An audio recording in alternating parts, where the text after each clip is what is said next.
I'm Vin. I'm Sori. That's Booby. And Vita and Chip and Culpy. So we were in a, hey, if you want to check out timely, topical commentary, check us out at Middle America, Vin and Sori. If you want to see behind the scenes. Oh, speaking of behind the scenes, I gotta edit that video for your shoes. Anyway, check out my story life.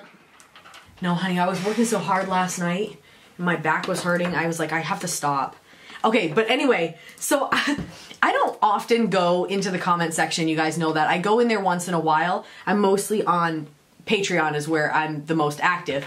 Well, I happened to go in the comments and I saw this discussion. Again, I'm paraphrasing, but there was like one person was like, oh my gosh, they should review The Darkness, I Believe in a Thing Called Love. It would be hilarious. And then somebody else chimed in and they were saying how entertaining it would be if we watched the official video. And then like another person chimed in and was laughing about it. And then it just like piqued my interest because I'm like, what is this song and why do they want us to review it? Like what horrors are waiting for us? So I was like, Vin, please, we need to bump this to the top because I want to see what they're talking about and why this is so entertaining. And you know what it reminded me of? You know how I like when teenagers like do that like, yeah man, yeah. It was like, to me it was like, seemed like one of those type. In my head, that's how I was reading the comments. So I was like, we totally have to do this. So we're going to. Yep. Here we go. Another thing we're going to do is talk about Russell Berger's if book. the official video gets blocked, we're going to have to put something else in there. So sorry about that. Sorry, fellas. Russell Berger's book, Hereafter a Man Saga. Yep. Very interesting premise. 3 separate stories that relate to one big story. I know. Whenever you talk about it, I'm like, oh man, I kind of want to read that. It's actually pretty freaking interesting. If we could buy some more hours in the day, I know. I would tell him to send it to me forthright. But the link's going to be in the Amazon link's going to be there. Click on it. He's an actual legitimate published author. Yeah, it'll be in the description. Our channel keeps growing because we keep having famous people. Yep. So check it out. And plus, he's a villager. Come on. Talk about it. Talk about it. Talk about it. If you would like us to promote your book or your song or your band or whatever, send us an email. We'll tell you how to make that happen. VinandSori@gmail.com. He always says those things, but other things like if you make soap or you know you're a mom and you do some project, whatever. It can be anything. We'll as long as it's not like pro-abortion or some shit like that. Like if it's a Planned Parenthood, whatever, you can send us an email, but we're not going to promote your thing for any amount of money. No. Okay, I believe in a thing called Love, The Darkness. Let's make it happen. All right. Go.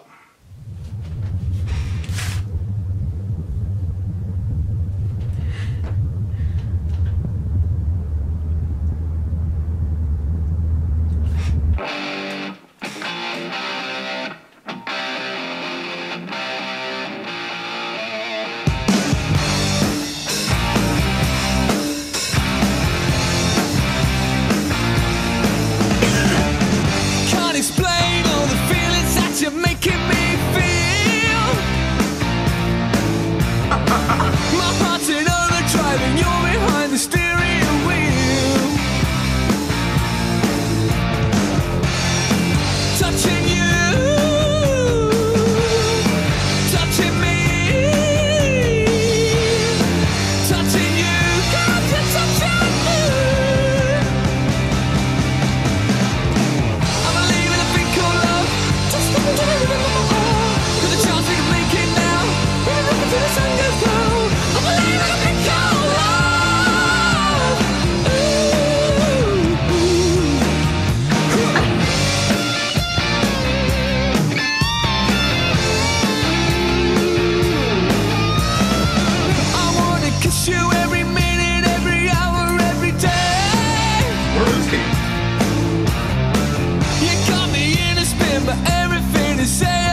right.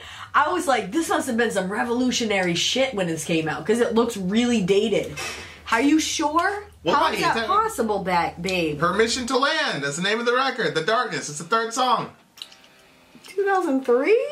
Physical sex. Okay, these guys aren't really serious, so look at the lyrics. Physical sex. Get your hands off my woman. How dare you call this love? Whenever people say, how dare you always think it's funny. Oh, how dare you is like one of the funniest phrases to me. It's one of the funniest phrases. Okay, so why was it so dated looking if it was 2003? Well, they did that on purpose, man. Well, they did it. Yeah, I mean... See, this this video would have been funnier to me if this was in the 80s and these dudes are trying to be serious. That's what I thought. Well, no, I thought that there was still some joking going on with it, but I definitely thought that this was, way back. And I'm like, look at these next level effects that they were, like, at the time, like, these would have been really, like, crazy. No, it wouldn't have. Not in the 80s. That wouldn't have been crazy effects in the 80s. They had Back to the Future and all that stuff in the 80s. Yeah, but for a band to have those effects? Yeah, Back to the Future, that's a big company that's doing that. Yeah, I think it's Miramax, I think. Yeah, I mean, yeah. I guess. I actually didn't mind the song, though. I minded the song. You did? I minded the song for sure. I minded the song. But I was trying to watch the video.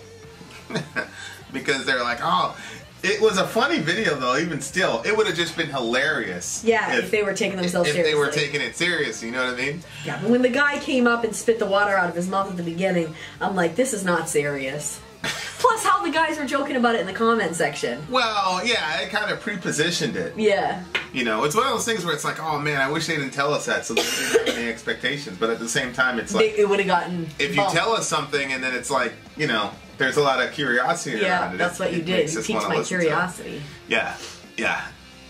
Can't explain all the feelings you're making me feel. My heart's in overdrive. You're behind the steering wheel. Ah, very complex statement there. My heart's in overdrive and you're behind the steering wheel. Very significant. Yeah. Well. What? I liked it. I believe in a thing called love. Well, I mean... Okay, here's what I'll say though. That first line, can't explain all the feelings you're making me feel. Yeah. Love is an extremely difficult feeling to define. Yeah.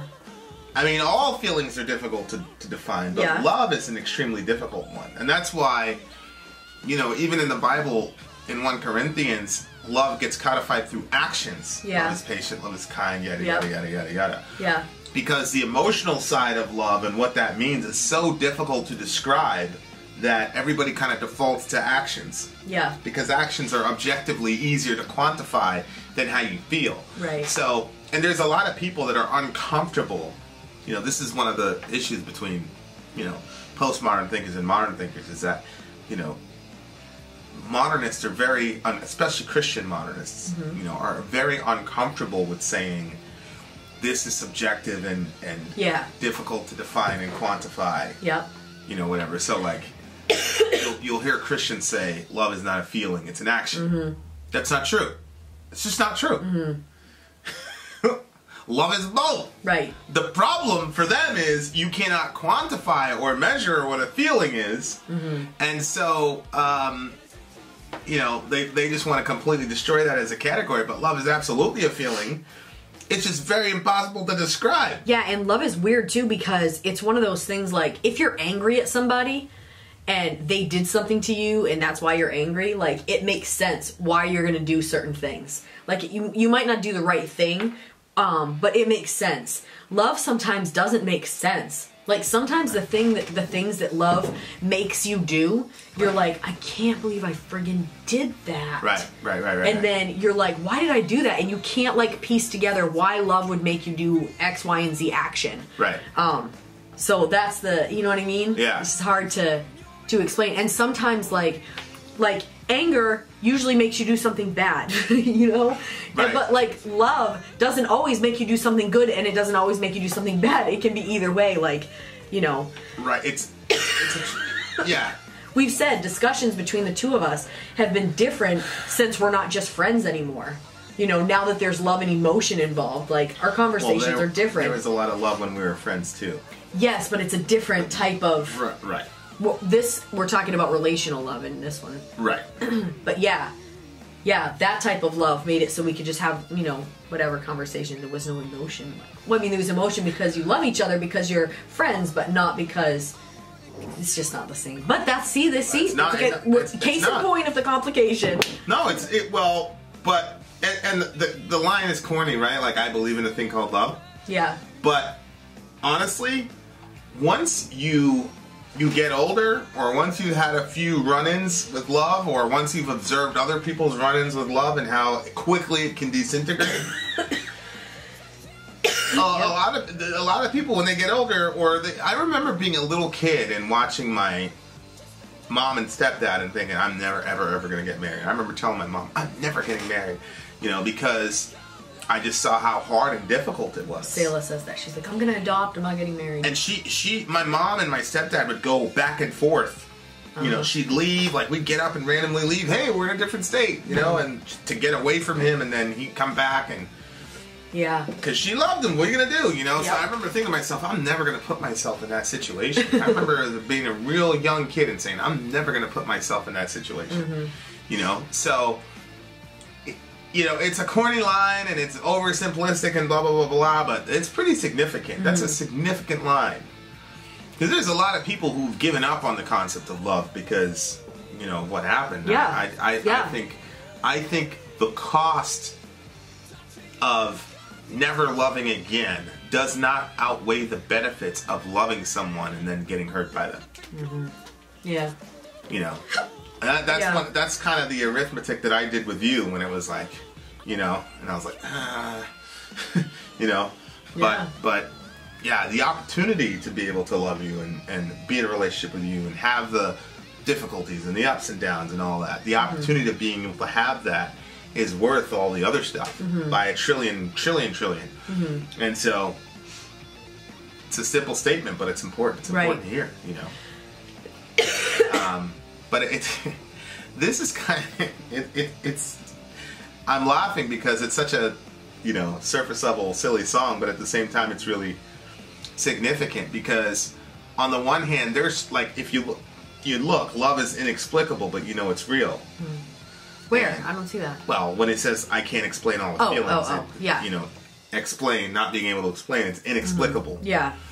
And, you know, there are some people that don't believe that love exists. I thought that the line was literally written out like that. Yeah. And I was like, I really like that. Turns out it's your words, figures. Sorry. There are people that believe that love doesn't exist, right? And then it's like, if you were to like... You know, people try to quantify it. People say, I don't believe in anything that I can't smell, touch, see, hear, taste, or measure. Uh-huh. Okay, well, good luck with that. Yeah, right. Because you can't measure it. So that must mean that love doesn't exist. And you can't explain it. Oh, I just think that it's because they've been hurt. Or that love hasn't come to them in the way that they... No, but I'm making a subliminal argument here. Oh, go ahead. For those with eyes to see. Yeah, if you can't quantify it, it must mean it doesn't exist in the real world. And if there are portions of it that are inexplicable, that must mean it's irrational. Or it could mean that it does exist and it's something that's transcendent. Mm-hmm. And we are... as finite people or finite beings interfacing with an eternal reality that's bigger than all of us, and maybe that's why we can know that it's real, but none of us can explain it. Right. Maybe that's what's happening. Right. So, I think that those two lines are very significant. I think the rest of the song is kind of tongue in cheek, and I think is purposely tongue in cheek. But I do think there's some significant. What do you think the purpose is? I just think I think the entire record here seems to be very just tongue-in-cheek and funny, and not really. It's kind of like not really taking themselves very seriously. The one song, "I Love You 5 Times." Yeah, you know what I mean. Yeah.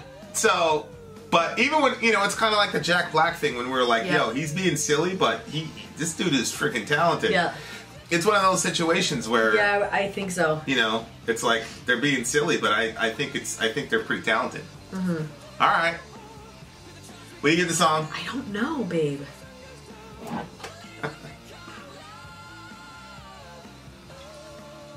I don't know. I really don't know. Strong 7.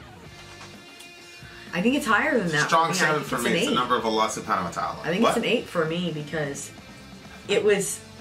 Okay. Go ahead, I'm listening to you. I don't know. It's catchy as hell, though. It's in my head right now. I believe in the thing called love. Yeah, it was catchy. It was strange. I don't know. It's an 8. All right. I'm surprised we spent this long talking about it. Yeah, me too. Vin out. Sori out. Gone.